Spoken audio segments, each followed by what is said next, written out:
Hey, welcome back to the Sean Davis Show. I'm your host, Sean Davis. Late night, just get back in from the gym. Going to be discussing flat earth scriptures. Flat earth scriptures. And there's like 200 verses in the Bible that supposedly have a reference to flat earth. I went through a ton of these this week because you just don't have time to go over 200 scriptures in the Bible. Uh, in a podcast, in a 40-minute podcast. There just isn't enough time there to do that. Secondly, a lot of these are misconstrued.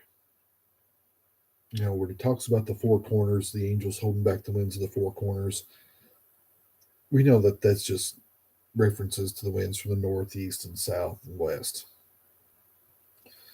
There's no reason to delve into that, and look at something that's not there. Uh, there is some ones that do stick out, though. And that is Psalms 19.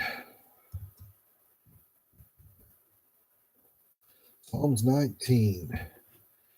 The reason why this is significant is because it was found on Wouter von Braun's uh, tombstone. And here it is. The heavens declare, this is Psalm 19, King James Version. The heavens declare the glory of God, and the firmament showeth his handiwork.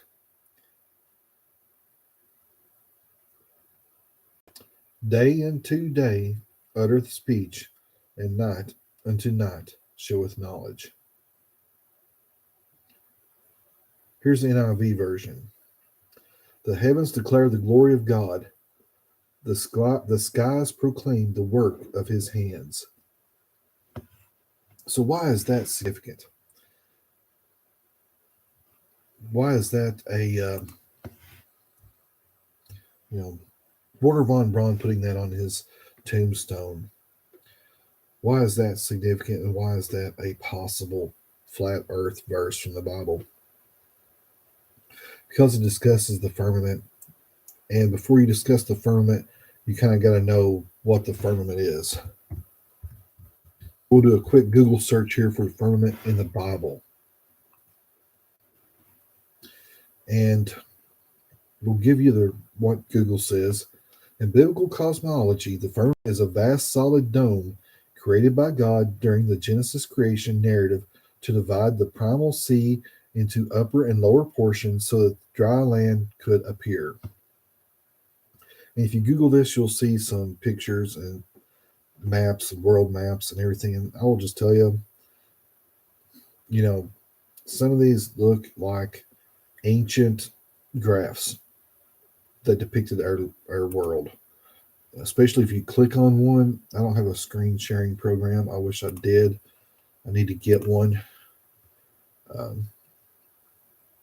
But that is basically the firmament was a big dome over the earth. And when God flooded the earth, he opened up the portals of heaven and let the water through. Now, if you get on TikTok, you'll find some video evidence that that there could be a firmament over us. You see these rockets hitting this thing up there and just like bouncing off. And I don't know what it is. Could it be a U.S. military something other up there cloaked, or a spaceship of some sort up there cloaked that these rockets are hitting and bouncing off of? I do not know. I mean, that's a possibility. But you see these videos out there, and you wonder what on earth they are. Give me another drink of Mountain Dew. It's late. Been to the gym. It's 2 a.m. here. After 2 a.m. It's late. So need a little go-go juice. I had to do this tonight because of there's just so much going on tomorrow. I just had to try to get this in tonight. So Wouter von Braun put that on his tombstone. Now, why is that significant again? Wouter von Braun was the Nazi that we rescued, Operation Paperclip, brought him back over here to the United States, and he developed our rocket program. The rocket program that supposedly took us to the moon, if you believe that. As a child, I believed that. And when my great grandpa talked about how crazy it was, I thought he had lost his mind or he just did not understand modern technology. The older I've gotten, uh, the more I question whether or not we went to the moon. I never even really gave my first time I gave it a second thought was after my mom came back from the Smithsonian Institute and she uh, had pictures and she looked at these things that supposedly went to the moon and traveled through outer space. And she laughed and she said, "There's no way that we went to the moon in cardboard and aluminum foil, some kind of foil wrapping around a bunch of aluminum and metal." She said, "There's no way we went there." I, for one, had to start questioning it then, but I really thought, they probably just put models out there and didn't put the actual spaceships inside the Smithsonian for people to actually be able to see that technology that we used. Excuse me. So that brings me back to this point. If we did go to the moon, I think we used some kind of other technology other than what we're seeing. I don't think they went there in cardboard boxes and cardboard paper boxes and tin foil. How could you survive in a vacuum of space in a cardboard box and tin foil? We've seen what recently happened. God, watch over those souls. If that is a true story, what happened in the sub? Now, if you don't know anything about the history of the Titanic, you need to understand that there's probably good reasons why they don't want you to find that ship. They probably do not want anyone alive ever to find that ship because that ship going down made Morgan millions, White Star Line millions, cleaned them up from a lot of losses on a faulty ship, if it's true, and also created the Federal Reserve. There's a whole lot of things connected to that. So did it hit a iceberg while it was speeding across the Atlantic, or was it torpedoed? I don't know. Who knows? But they say it could have been torpedoed or bombed. And those gashes in the side were from explosions inside the engine compartment and not from tears in the side by a giant block of ice. So anyway, can you believe anything the government says? I don't know. Now, why would the government lie to you? That's the question some people pose. Well, why would they not lie to you? I don't know. I'm just playing, guys. You know the government doesn't lie to you. Believe everything you're taught in school. Anyway, back to finding out the firmament. Where else do we see the firmament in the Bible? And where is firmament in the Bible? In the first chapter of Genesis, Moses wrote, "And God said, Let there be Rakiah, which is an expanse," which in certain texts of Scripture is translated firmament, "in the midst of the waters, and let it divide the waters from the waters." Now, I remember being about 4 or 5 years old and reading the family Bible with uh, my grandma Betty. And I asked her what the firmament was back then, and she said the firmament is land. The firmament's land because it divides the water, from the waters. And what divides the waters? The land divides the waters.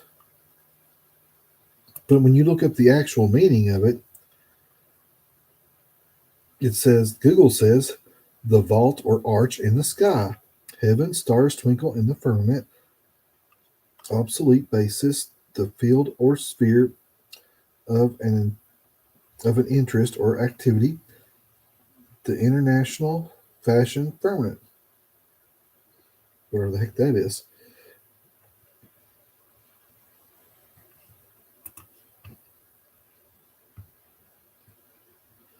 Let's see. Heavens twinkled in the firmament.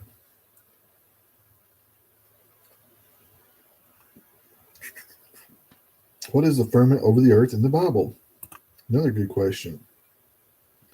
God said, "Let there be a firmament in the midst of the waters, and let it divide the waters from the waters. And God made the firmament, and then divided the waters which were under the firmament from the waters which were above the firmament. And it was so." That brings us back to this. What is firmament in the Bible? What is the original meaning of firmament? The Old French firmament, or directly from the Latin firmament, literally a support or strengthening. From firmus, strong, steadfast, enduring, from suffixed form of pi, root, whatever, to hold firmly, to support. What is the original meaning of firmament? God's word shows how faith and science work hand in hand. Visit something other. That's not what I'm looking for. Here it is. A support, a strengthening. Basically the same thing we said a while ago. So when you see these videos online and you wonder what they really are, you see these videos where these rockets go straight up and they hit something. It's like they're skipping across the water. You can find these on TikTok. You can't really find them on YouTube much. I don't know. Some say that it's because the covering up of it. Trying to cover up the conspiracy of whatever it is. That the Earth is really flat, and that it just has this dome across it, and they want to tell us that we're insignificant floating around in space on a big blue marble. Now, I don't know the shape of the Earth, folks. But I do have to pose this question. And this is not to be facetious in any form whatsoever. But if we truly believe that God wrote the Bible and God's the creator of the world, would he not know about the way the world is made? I guarantee you go out here and you ask a builder that builds you a house or barn or whatever, and he knows what goes into that and what makes that house stand. He knows the structure of the house or barn. He knows what's there. So how do we just totally disregard what the Bible says when it comes to the shape of our planet? Now, technically, a firmament above the earth does not mean that the earth is flat. But it does go back and support something that NASA does say, and you can do this. You can get out here and look. I'm going to put some videos on TikTok in a few days as soon as I can find them all, or find some of them, where it talks about the earth being a closed system. So if the earth is a closed system and we can't leave and no one can come here because it's a closed system, wouldn't that mean that there's some kind of barrier around us? Now, NASA will say that this is the Van Allen radiation belts that we supposedly went through when we went to the moon, but technically, did we go through them or not? If we did, how's any of those astronauts still alive? Because it's supposed to be deadly, deadly, deadly radiation. How did they go through that deadly, deadly, deadly radiation in suits, of course, and spaceships made out of what looks like cardboard, plastic, aluminum foil, and paper? I mean, tin foil, and just, how's that even possible? We know that here on Earth, we need 12 inches or better of concrete to protect from like nuclear radiation. How much more would solar radiation be? How much more deadly could that be? I don't know. I'm not a physicist. I don't have all the answers. The only thing I'm doing is posing questions. That's for you to decide for yourself, or think out yourself, or to give me some answers. I'd gladly take some answers. A buddy of mine who's been looking at this seriously, he sent me a video of the high jump today. The high jump. Some of y'all may know about the high jump, where Felix, whatever his name is, high jumped from 128,000 feet. And if you look at that video footage, you can see clearly that he has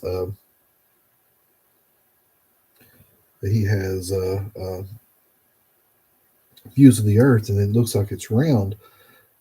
But I reposted a video of Neil Tyson, whatever his name is, the physicist, and he was talking about how that was a fisheye lens, because you can't really see the Earth, because what you see is blacked out and it just looks, because the Earth is so enormous that you can't really see the curvature of the Earth from 120,000 feet. Now, I don't know. I hope I'm never at 128,000 feet. To be honest with you, I don't really care for heights at all. And I sure don't care for jumping out of something at 120,000 feet. That guy's insane. But, it is what it is. So out of all the 200 verses, that is basically the best ones. I'll go through a couple more here there's like 15 or 16 that, are skeptical, but those two are the only two clear ones that could mean flat Earth. It's just, there just isn't a lot of them's just been twisted. A very wise preacher once told me, he said this. He said, the Bible, you can make it say whatever you want to. He said, if you don't rightly divide it. He said in one place it says, Judas went out and hung himself. Another place it says, ye do likewise. So you can take the Bible and make it say whatever you want to. You can make the Bible say, go hang yourself if you want to. It's all up to, perspective.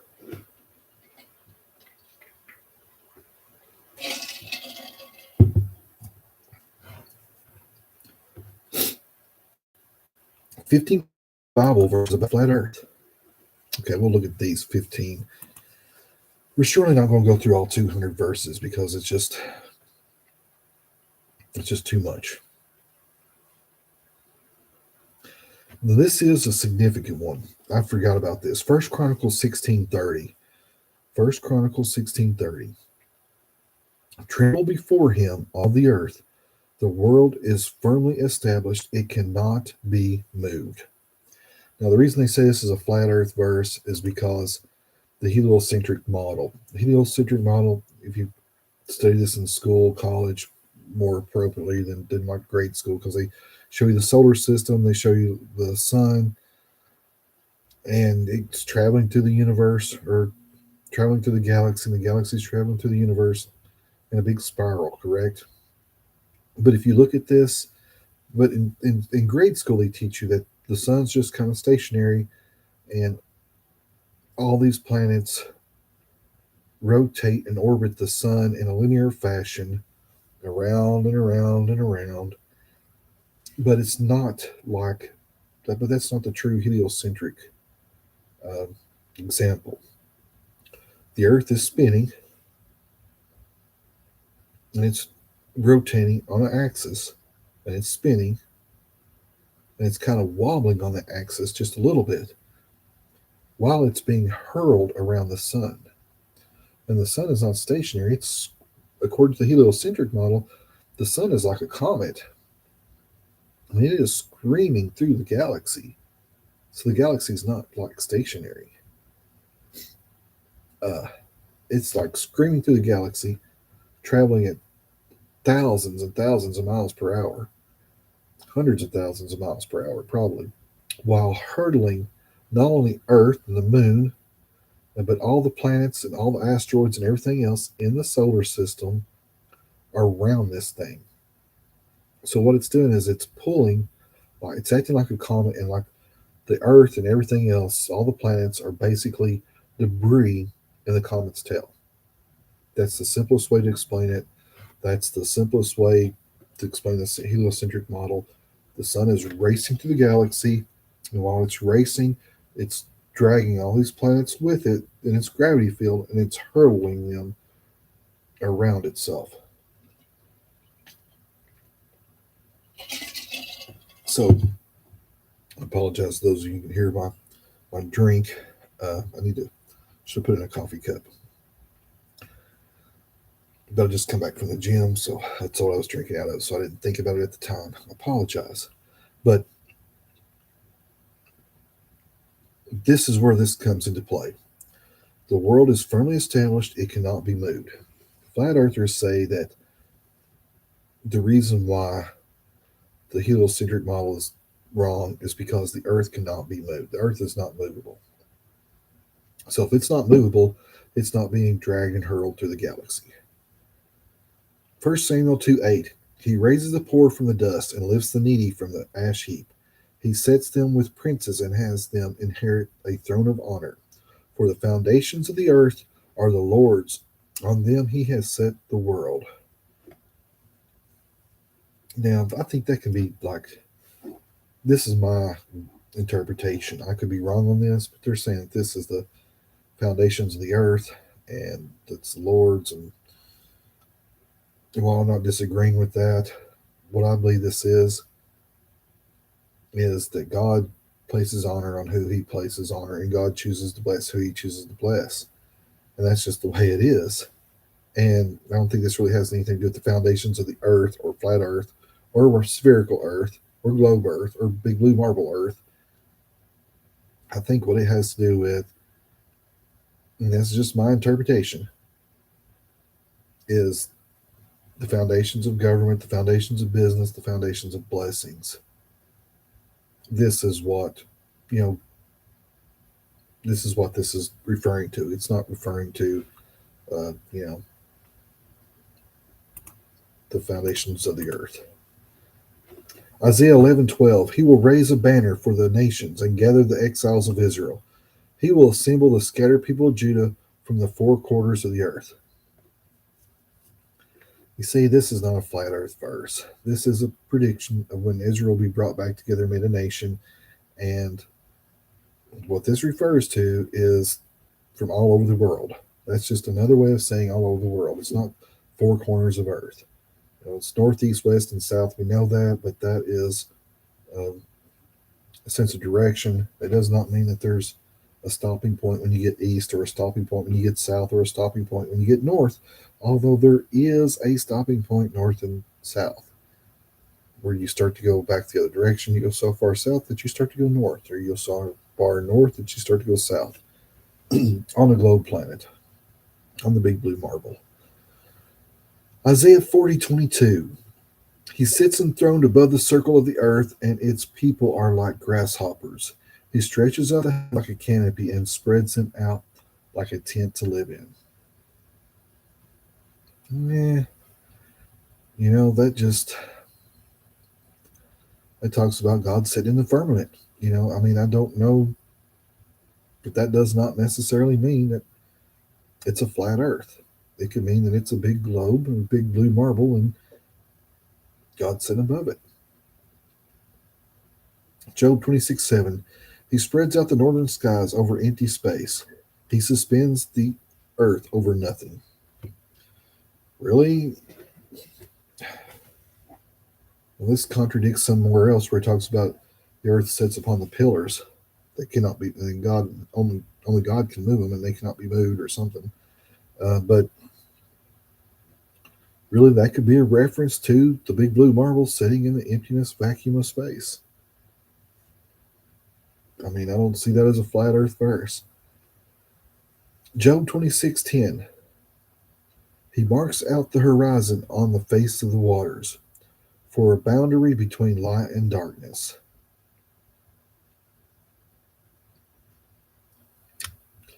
Yeah, I don't know. I just don't know about that one. Job 28:24.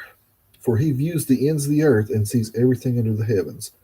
That just goes to the omnipotence of God and the omniscience of God. That God can is all powerful and all seeing. That's is what that is. Job 37:3. He unleashes his lightning beneath the whole heaven and sends it to the ends of the earth. Excuse me. The ends of the earth. I mean, excuse me, that just means everywhere on earth. That does nothing to do with flat earth. Job 37:18. Can you join him in spreading out the skies? Hard as a mirror of cast bronze? That just speaks to the greatness of God and his omnipotence. Matthew 4:8. Again, the devil took him to a very high mountain and showed him all the kingdoms of the world and their splendor. Well, here you go.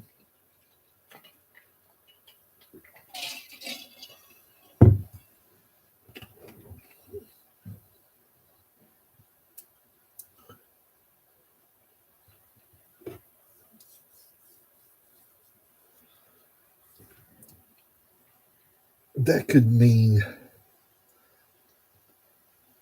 this is the way I always envisioned it. Satan took Christ up on a hill and showed him, spread out all the kingdoms of the world. God can see everything. Jesus was God. The devil is very powerful. If Jesus is, if Jesus told one of the disciples that while he was laying underneath the tree, I saw him. I can't remember which one that was. Thomas, Matthew, I don't know, whichever one it was. Philip, one of the disciples, he talked about how he seen him while he was laying underneath the fig tree and doing something, and no one but Philip or whichever disciple it was know what he was doing. Christ can see everything from everywhere. He was fully God and fully man. And once again, I do not see this as being a flat earth verse because it speaks to the power of Christ and it speaks to the temptation of the devil trying to give him, because the world was the devil's to give. The devil is, Satan is the God of this world. Whether we want to admit it or not, he is. Christ is the God of everything. Though, you know what I mean? But he was trying to bribe him into taking it early and not going to the cross. And you don't see that as a flat earth verse. Proverbs 8:27. I was there when he set the heavens in place, when he marked out the horizon on the face of the deep. That just means that everything that is and everything that ever will be, space, time, and everything, God created and established. Psalm 75:3. When the earth and all its people quake, it is I who holds its pillars firm. Once again, it's not a flat earth verse. That's what I was saying earlier. Most of these verses have absolutely nothing at all to do with flat earth. They're basically just verses in the Bible. And like I said, you can take them and make them mean anything you want. And to me, this means when the earth and all of its people quake, it is I who hold its pillars firm. God has established this world. And no matter what chaos comes, no matter if it's the end of the world and we are facing Armageddon with all this World War III stuff that's going on, it's God that is in control. And no matter how bad it gets, it's He who holds everything firm. It's His decision. Even if this is the devil's world, God, He only has power over what God allows Him to. Psalms 93:1. The Lord reigns. He is raw. Psalms 93:1. Forgive me. The Lord reigns. He is robed in majesty. The Lord is robed in majesty and armed in strength indeed. The world is established firm and secure. Once again, just means God is in control.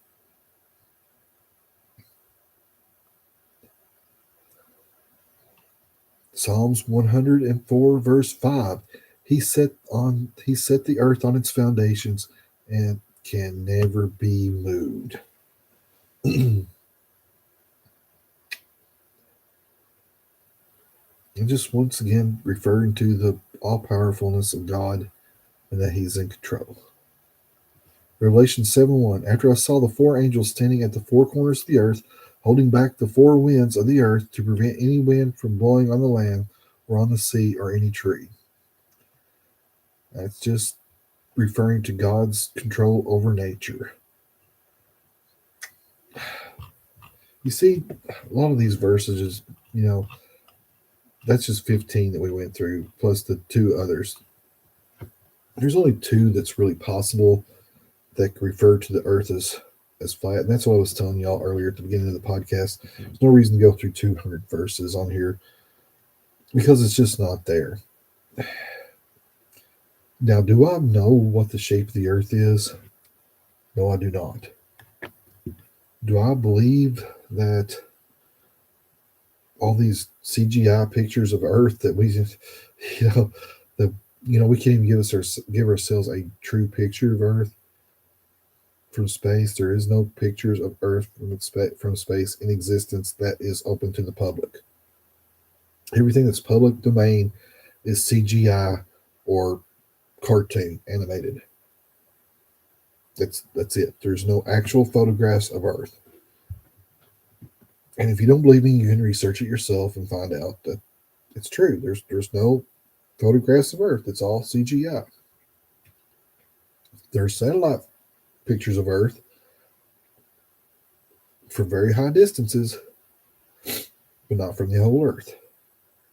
There's no picture, no point where they went to the moon, they looked back and they took a picture of Earth with a Polaroid and brought it back here for us to see. It don't exist. If it does exist, we're not seeing it.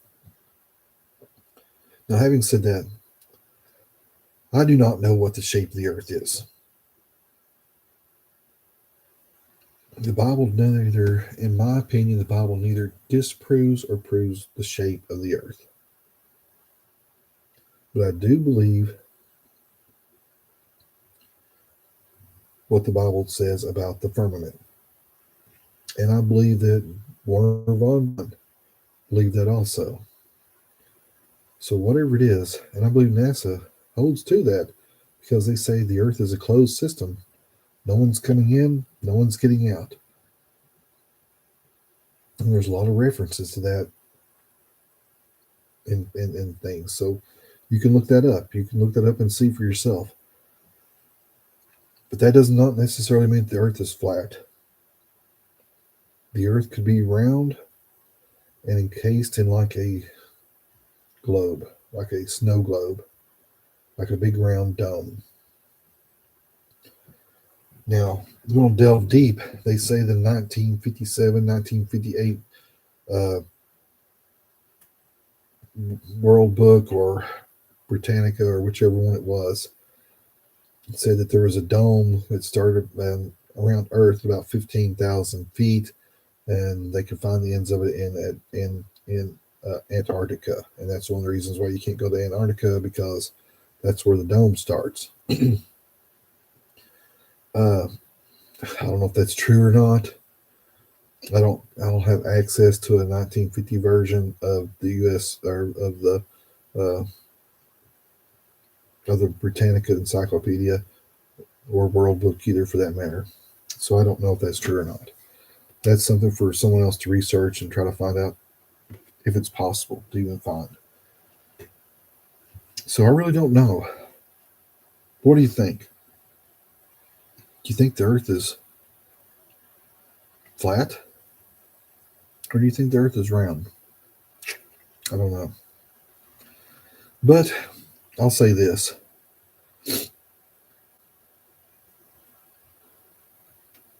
I believe God is smart enough, if He created all this, I believe He's smart enough to know what it was made and what shape it is.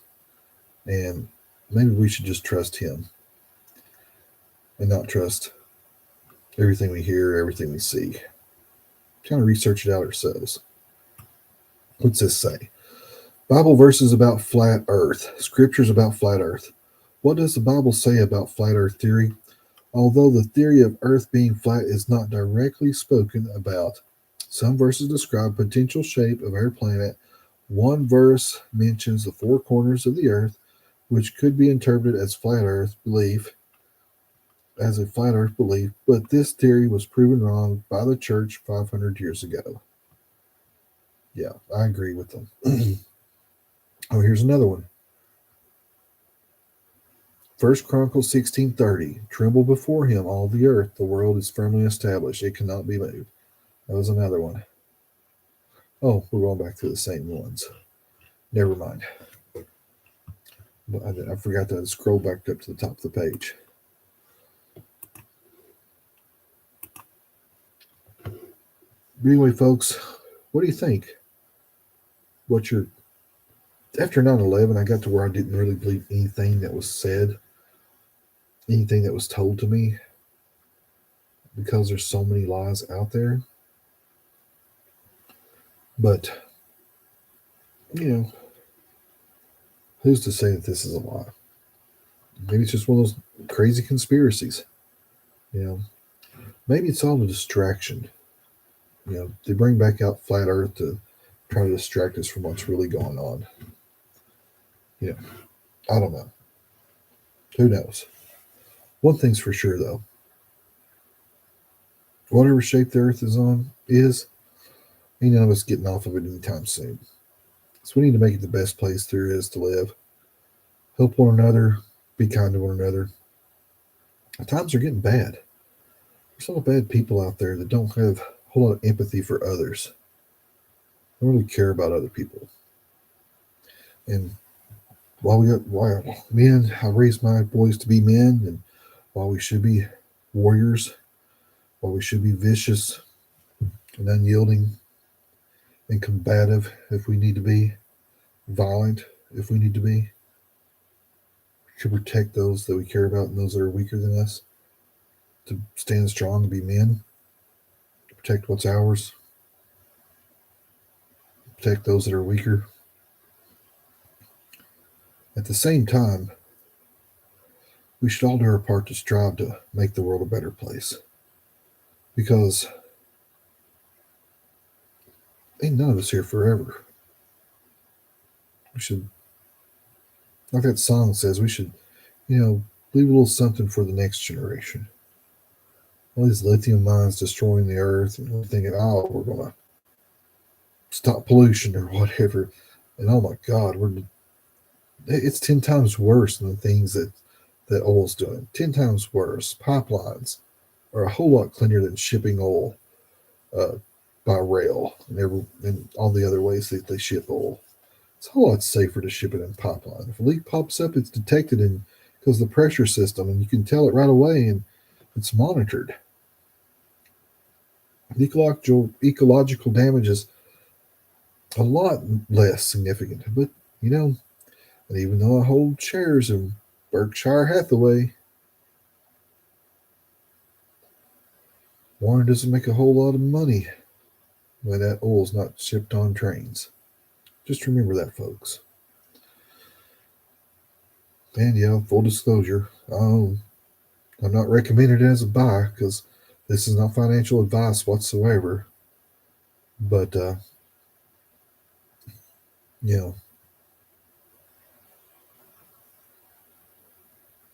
pipelines are a whole lot safer than shipping it on trains.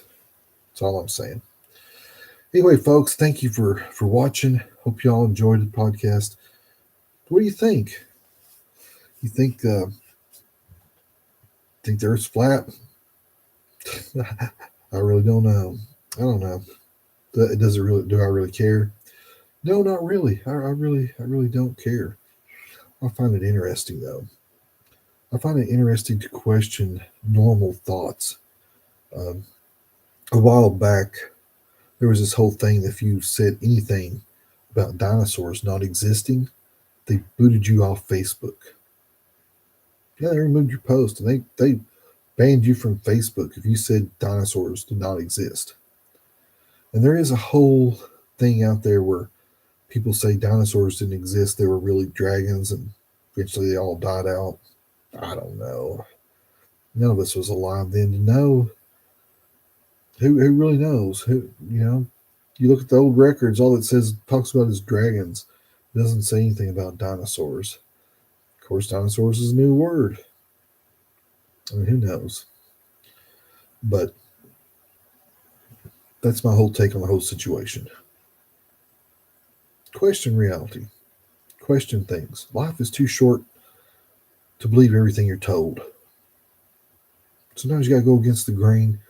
Sometimes you got to do things a little different. Look into things yourself.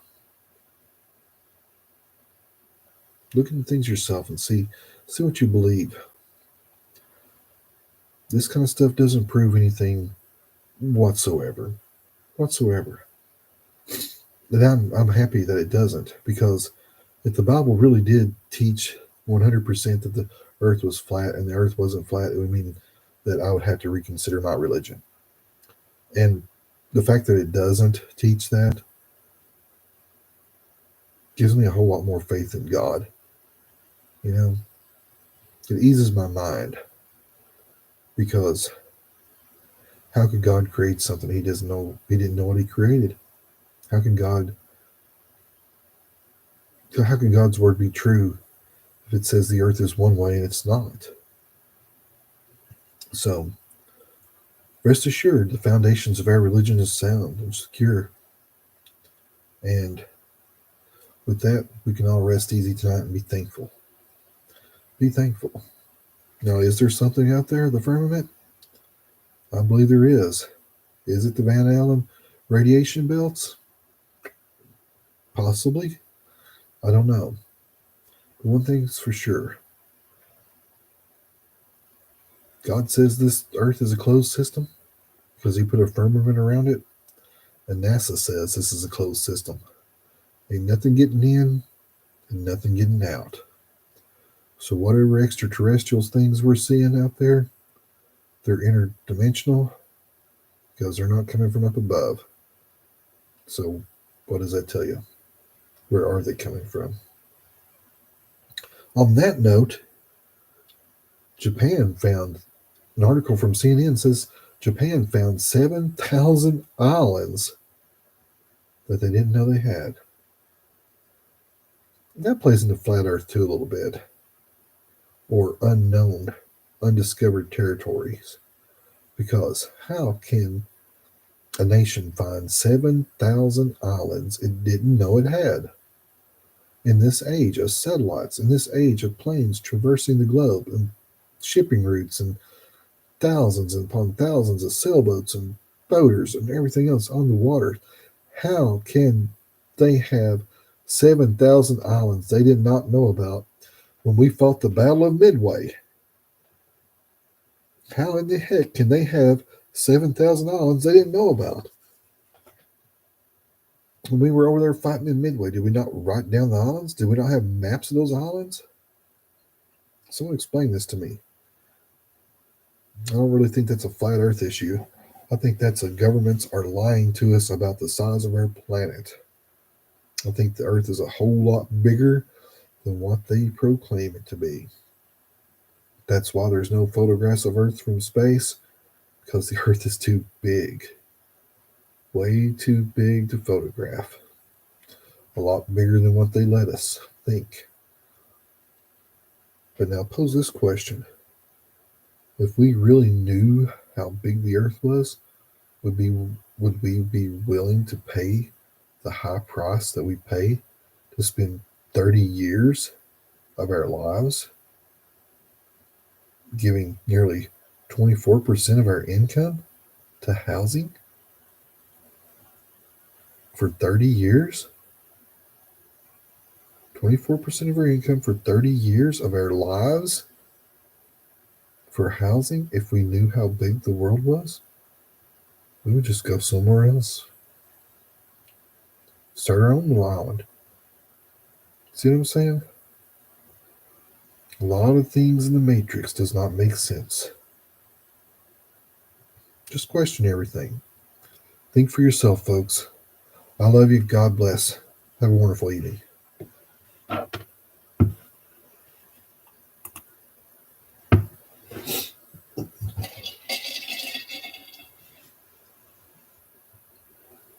Also, thanks for watching. Thanks for watching on Spotify. Thanks for subscribing. Thanks for watching on Spotify. Thanks for subscribing. Please like and share this video everywhere. Please follow us on Facebook. Reach out to us. What are some topics you'd like to delve into? Have a wonderful evening. Once again, God bless.